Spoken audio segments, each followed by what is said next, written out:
وقل رب زدني علما.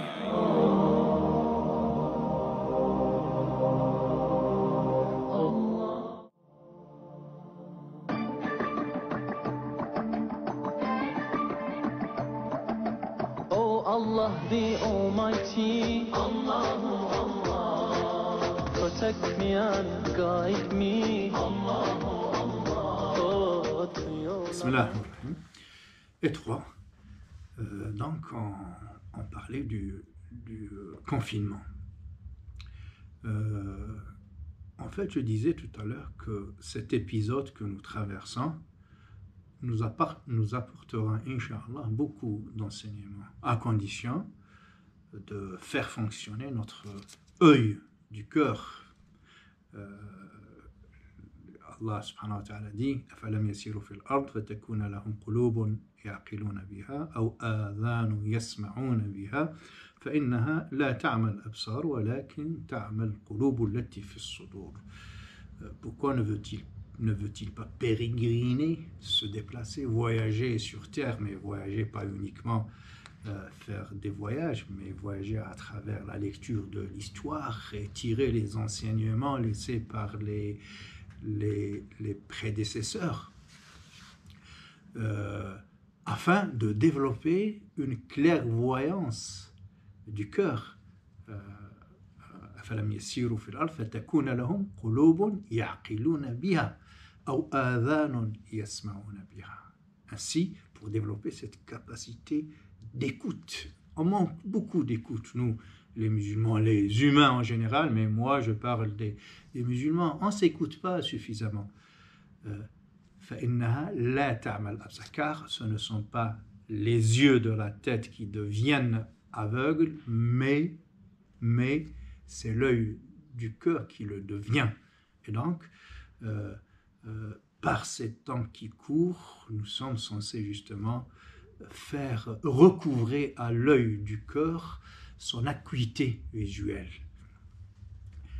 Et on verra plus clair, Inch'Allah subhanahu wa ta'ala, et on sortira avec plein d'enseignements. On lisait avant des versets des hadiths. وَاتَّقُوا فِتْنَةً لَا تُصِيبَنَّ الَّذِينَ ظَلَمُوا مِنْكُمْ خَاصَّةً. Faites attention, Allah nous met en garde. Gare à vous,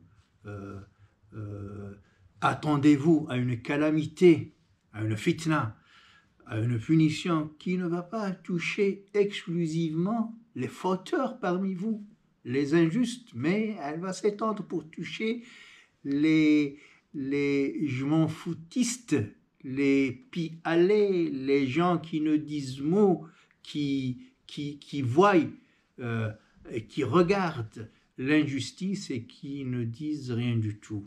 Dans le hadith du prophète, en fait, qui prolonge ce verset coranique et d'autres versets coraniques, il nous donne cette image que nous tous occupons un seul vaisseau terrien, un seul bateau. Et si une partie, une minorité d'occupants de ce bateau commence à l'ébrécher, à constituer des brèches, donc des trous, en prétextant que c'est leur lieu à eux, c'est leur place qu'ils ont acheté de leur argent, et bien si les autres les laissent faire, le bateau prendra de l'eau et il coulera, et tout le monde coule, pas que les fauteurs. Voilà. Et plus que jamais, nous vivons cette situation, en fait, à force de laisser une minorité gaspiller les ressources, faire dans les injustices, surproduire, surconsommer, creuser le fossé entre les riches et les pauvres, accentuer les injustices, nous sommes retrouvés dans cette situation. Et donc, parmi les enseignements à tirer, c'est justement de repenser notre engagement dans la cité, dans la collectivité. Mais lorsqu'on parle peaufinement, ça fait partie aussi de cet engagement. Vous savez, mathématiquement, si une personne atteinte du virus rentre en contact avec 2 personnes, seulement 2 personnes. Dans la réalité, c'est plus complexe que ça. Tu prends ton portable, ton carnet d'adresse, tu as des dizaines de personnes. Lorsque tu sors de chez toi, tu es amené à rencontrer plein de gens. Mais moi, je vais restreindre le champ des possibles pour en faire 2 personnes. Donc moi, la qadarallah, je suis touché du virus, je sors, je contamine 2 autres personnes. Chaque personne à son tour va contaminer 2 autres personnes. Vous savez, c'est très rapide.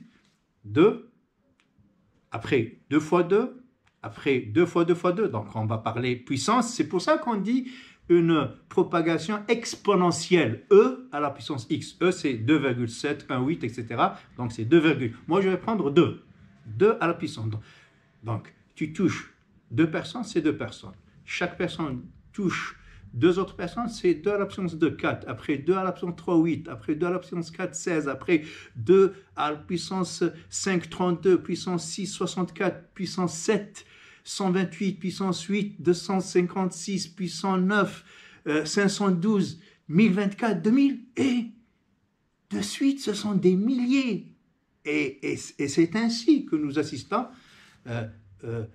par un certain nombre d'endroits de pics tels que l'Italie, l'Espagne aujourd'hui, avant l'Iran, la Chine au tout début, c'est en fait, ça s'est fait sur ce mode mathématique. Et en fait, le virus, il n'y est pour rien, lui. Il n'a pas une volonté, il ne va pas se déplacer pour toucher les autres. Ce sont les gens, en se déplaçant, qui le déplacent et qui font que ce virus s'accélère plus ou moins.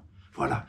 Et donc, je pense que cette démonstration est très suffisante pour nous redonner une lecture toute neuve du verset coranique, par exemple, où Allah subhanahu wa ta'ala dit min ajli dhalika katabna ala bani Israël annahu man qatala nafsan bighayri nafsin aw fasadin fil ard fakannama qatala an-nas jami'a wa man ahyaha fakannama ahya an-nas jami'a. Et c'est ainsi que Allah subhanahu wa ta'ala, il dit lui-même, a institué cette loi à l'endroit des enfants d'Israël et à travers eux pour toute l'humanité. Celui qui se rend coupable du décès, de la mort d'une seule personne ou qui sème la corruption sur terre, il est considéré comme avoir donné la mort à l'ensemble